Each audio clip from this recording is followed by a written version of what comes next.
Nous allons maintenant voir comment rechercher des limites en infini. Imaginons, premier cas, où on recherche, imaginons, la limite lorsque x tend vers moins l'infini de la fonction x carré moins 3x sur 2 moins 5x. Imaginons, on vous demande de rechercher cette limite. La première chose à faire quand vous recherchez des limites en infini, c'est de ne garder que les plus hauts exposants au-dessus et en dessous de la fraction. Donc dans ce cas-ci, ça sera la limite lorsque x tend vers moins l'infini de x carré, je ne garde que le plus haut exposant, sur moins 5x. Je garde le second degré au-dessus puisque c'est le plus haut degré, et le premier degré en dessous puisque c'est le plus haut degré. De cette manière, qu'est-ce que je peux faire? Eh bien, je peux simplifier. Il me reste la limite lorsque x tend vers moins l'infini de x sur moins 5. Ensuite, un peu comme dans les limites en un réel où on remplaçait x par le réel, et bien dans ce cas-ci, on va remplacer x par l'infini. Dans ce cas-ci, par moins l'infini. Et donc, dans ce cas-ci, ça donne moins l'infini sur moins 5. Moins par moins, ça donne plus. L'infini divisé par 5, ben évidemment, ça fait plus l'infini. Ça, c'est notre premier cas. C'est un cas où le degré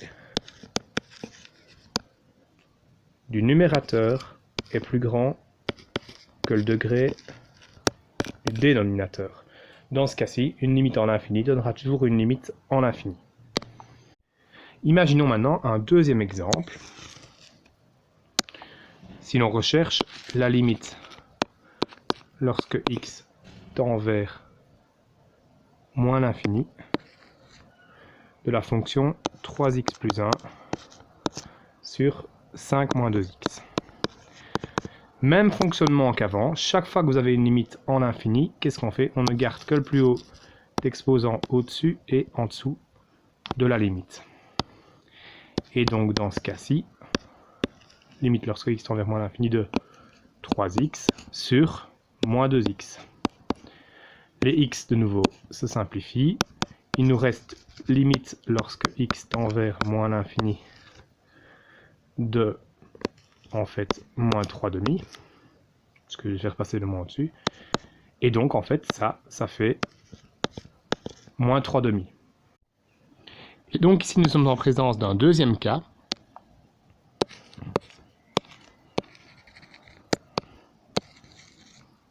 Où, au départ, si on regarde bien notre limite, le degré du numérateur est égal au degré du dénominateur. Alors, dans ce genre de cas, du coup, nous avons en fait une asymptote horizontale. Comme de fait, dans ce cas-ci, une limite en moins l'infini qui donne un réel, nous avons en fait, dans ce cas-ci, une asymptote horizontale d'équation y est égal à moins 3 demi. Un troisième exemple maintenant de limite en l'infini. Imaginons la limite lorsque x tend vers moins l'infini de 3x carré moins 4x plus 2 sur 2x cube, oui, je m'excuse, moins 3x plus 1. Comme d'habitude, je vais garder le plus grand exposant au-dessus et en dessous, comme à chaque fois dans une limite en l'infini. Ce qui nous fait 3x carré, le plus grand exposant dessus, sur 2x cube en dessous. Si je simplifie, il me reste limite lorsque x tend vers moins l'infini de 3 sur 2x.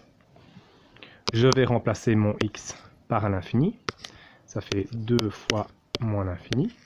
Et comme on l'a vu dans les règles de calcul dans la vidéo précédente, un nombre divisé par 2 fois moins l'infini, 2 fois moins l'infini, ça fera quelque chose, ça fera moins l'infini.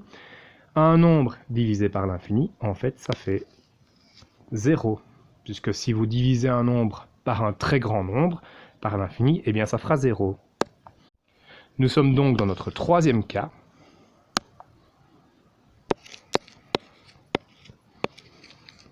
Où le degré du numérateur est plus petit que le degré du dénominateur.